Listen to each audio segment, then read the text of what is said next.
જય શ્રી કૃષ્ણ પ્રિય દર્શક મિત્રો, મારી આ યુટ્યુબ ચેનલ શ્રી હરિભક્તિ રસમાં તમારા બધાનું હાર્દિક સ્વાગત છે। આજના વિડીયોમાં આપણે ગણેશ ચતુર્થી વિશે શ્રવણ કરીશું। ગણેશ ચતુર્થી કયા દિવસે ઉજવવામાં આવશે? ગણેશ ચતુર્થીના તહેવારનું મહત્ત્વ શું છે? આ દિવસે ભગવાન શ્રી ગણેશની પૂજા વિધિ કેવી રીતે કરવી તથા આ દિવસે શું કરવું શું ન કરવું તથા ભગવાન શ્રી ગણેશનું વિસર્જન કયા દિવસે કરવામાં આવશે એ બધું જ આપણે આજના વિડીયોમાં શ્રવણ કરીશું। તો વિડીયો તમે અંત સુધી શ્રવણ કરતા રહેજો। વિડીયો ઉપયોગી લાગે તો વિડીયોને લાઇક કરી બીજા લોકો સુધી વિડીયોનો પ્રચાર કરજો, જેથી બીજા લોકો પણ શ્રવણ કરી શકે અને તે પુણ્યના પણ તમે ભાગીદાર થાવ।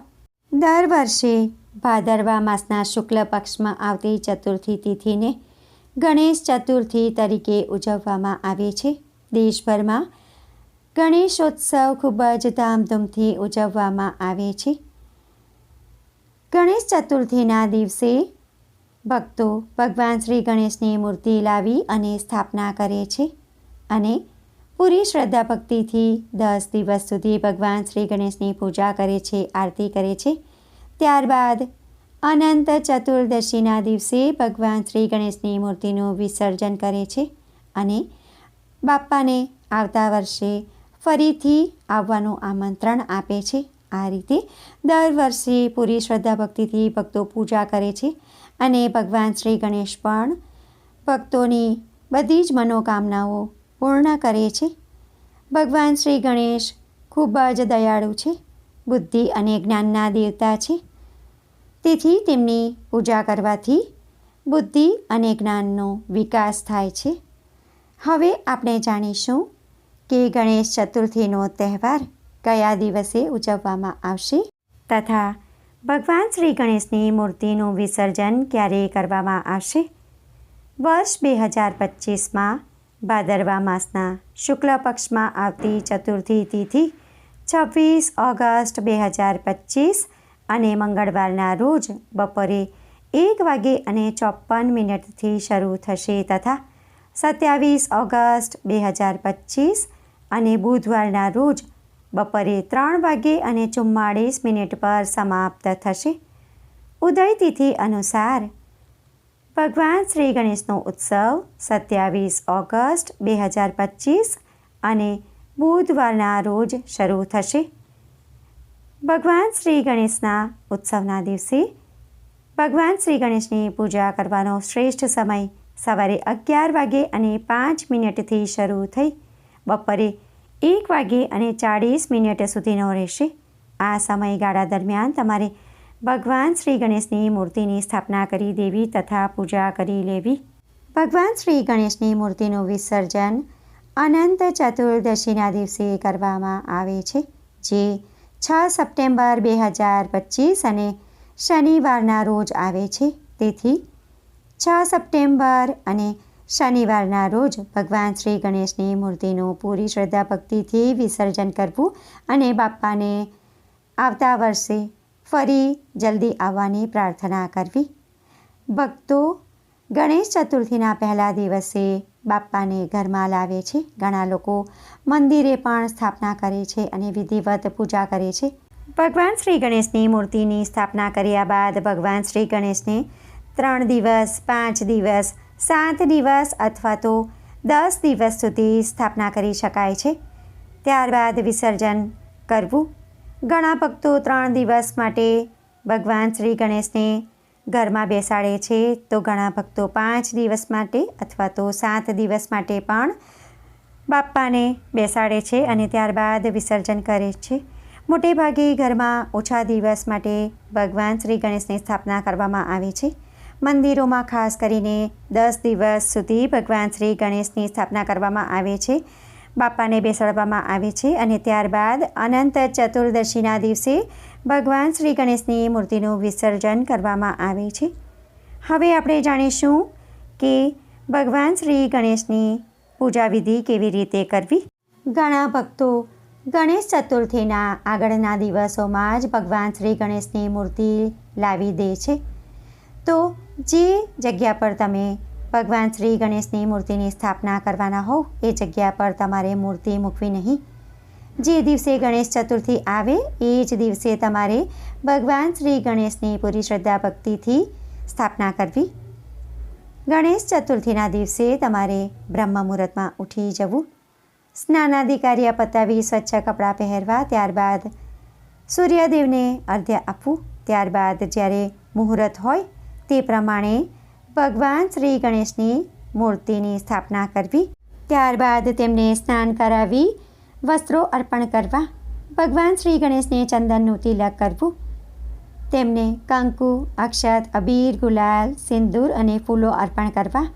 ભગવાન શ્રી ગણેશને જાસૂદનું ફૂલ અતિ પ્રિય છે, તેથી તેમને લાલ રંગનું જાસૂદનું ફૂલ અર્પણ કરવું. ત્યારબાદ તેમને દુર્વા અર્પણ કરવી. તેમની પૂજા કરતી વખતે ઓમ ગમ ગણપતયે નમઃ મંત્રનો ખાસ જપ કરવો. ત્યારબાદ ધૂપ કરી દીપ પ્રગટાવવો અને ભગવાન શ્રી ગણેશની આરતી કરવી. ત્યારબાદ તમારે ભોગ લગાવવો. ભગવાન શ્રી ગણેશને લાડુ અને મોદક ખૂબ જ પ્રિય છે, તેથી તમારે ભોગમાં ખાસ લાડુ અને મોદક અર્પણ કરવા. મીઠાઈ, નાળિયેર અને ફળો પણ તેમને અર્પણ કરવા. ત્યારબાદ તમારે થાળ ગાવો અને તેમના 108 મંત્રનો જપ કરવો, તેમના ભજન કીર્તન કરવા અને ત્યારબાદ તમારે પ્રસાદ ગ્રહણ કરવો અને પ્રસાદને અડોશ પડોશમાં વહેંચી દેવો. નિત્ય આ જ રીતે તમારે 10 દિવસ સુધી પૂજા કરવી. આખો દિવસ ભગવાન શ્રી ગણેશના મંત્રોનું અથવા તેમના નામનો જપ કરવો અને ભજન કીર્તન કરવા. સવારે અને સંધ્યાકાળે પણ તમારે આરતી કરવી, પૂજા કરવી, ભોગ લગાવવો અને થાળ ગાવો. 10 દિવસ સુધી આ જ રીતે પૂજા કરી અને ત્યારબાદ ભગવાન શ્રી ગણેશની મૂર્તિનું વિસર્જન કરવું અને ભગવાન શ્રી ગણેશને પ્રાર્થના કરવી કે હે ભગવાન, 10 દિવસોમાં મેં તમારી પૂજા કરી છે, પૂરી શ્રદ્ધા ભક્તિથી તમારી ભક્તિ કરી છે. મારી પૂજા અર્ચનામાં જે કંઈ પણ ભૂલચૂક થઈ હોય તે બદલ મને ક્ષમા કરજો. મારા પરિવારને સુખી કરજો. અમારા બધાનું આરોગ્ય સારું રાખજો અને તમારી અપાર કૃપા અને ભક્તિ અમને પ્રદાન કરજો. અને આવતા વર્ષે તમે જલ્દી આવજો. આ રીતે પ્રાર્થના કરવાની. જો તમે પૂરી શ્રદ્ધા ભક્તિથી ભગવાન શ્રી ગણેશની પૂજા કરો છો તો ભગવાન શ્રી ગણેશ તમારા પર પ્રસન્ન થશે અને માતા રીતિ, માતા સિદ્ધિ સહિત તમારા ઘરમાં વાસ કરશે. તમારો પરિવાર સુખ અને સમૃદ્ધ રહેશે. તમારા ઘરમાં ઐશ્વર્ય અને માતા લક્ષ્મીનો વાસ થશે અને તમારા ઘરમાં ખૂબ જ સુખ શાંતિ આવશે. ભગવાન શ્રી ગણેશોત્સવના 10 દિવસોમાં તમારે સાત્વિક ભોજન જ ગ્રહણ કરવું જોઈએ. તામસિક ભોજન જેમ કે માંસ, મદિરા, ડુંગળી, લસણ વગેરેનું સેવન ન કરવું જોઈએ.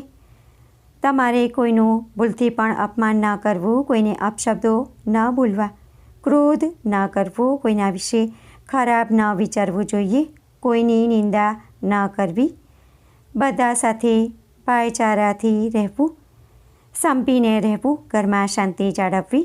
આ બધા નિયમોનું તમારે ખાસ ધ્યાન રાખવાનું. ભગવાન શ્રી ગણેશના 10 દિવસના ઉત્સવમાં તમારે નિત્ય ભગવાન શ્રી ગણેશની કથા ખાસ શ્રવણ કરવી અને આ શુભ દિવસોમાં તમારે બ્રાહ્મણોને જમાડવા, યથાશક્તિ દક્ષિણા આપવી તથા યથાશક્તિ તમારે ગરીબોને દાન કરવું. તમે અન્નદાન, વસ્ત્રદાન, ધનનું દાન, અનાજનું દાન તથા જળનું દાન પણ કરી શકો છો. આ શુભ દિવસોમાં તમારે ગાયને ઘાસચારો, રોટલી અને ગોળ ખાસ ખવડાવવો જોઈએ. આનાથી પણ ભગવાન શ્રી ગણેશ ખૂબ જ પ્રસન્ન થાય છે અને તમને અક્ષય પુણ્યની પ્રાપ્તિ થાય છે. તો ભક્તો, આજના વિડીયોમાં આપણે ભગવાન શ્રી ગણેશની 10 દિવસ સુધી પૂજા વિધિ કેવી રીતે કરવી, સ્થાપના કેવી રીતે કરવી, આ દિવસનું મહત્ત્વ શું છે તથા ભગવાન શ્રી ગણેશની મૂર્તિનું વિસર્જન ક્યારે કરવું તે પણ આપણે જાણ્યું. આશા કરું છું કે વિડીયો તમને પસંદ પડ્યો હશે.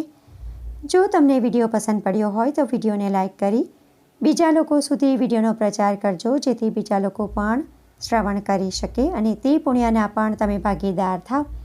કોમેન્ટમાં જય શ્રી ગણેશ જરૂરથી લખજો. ફરી મળીશું એક નવા વિડીયો સાથે. ત્યાં સુધી બધા ભક્તોને મારા જય શ્રી કૃષ્ણ. જય શ્રી ગણેશ. વિડીયો જોવા માટે ધન્યવાદ.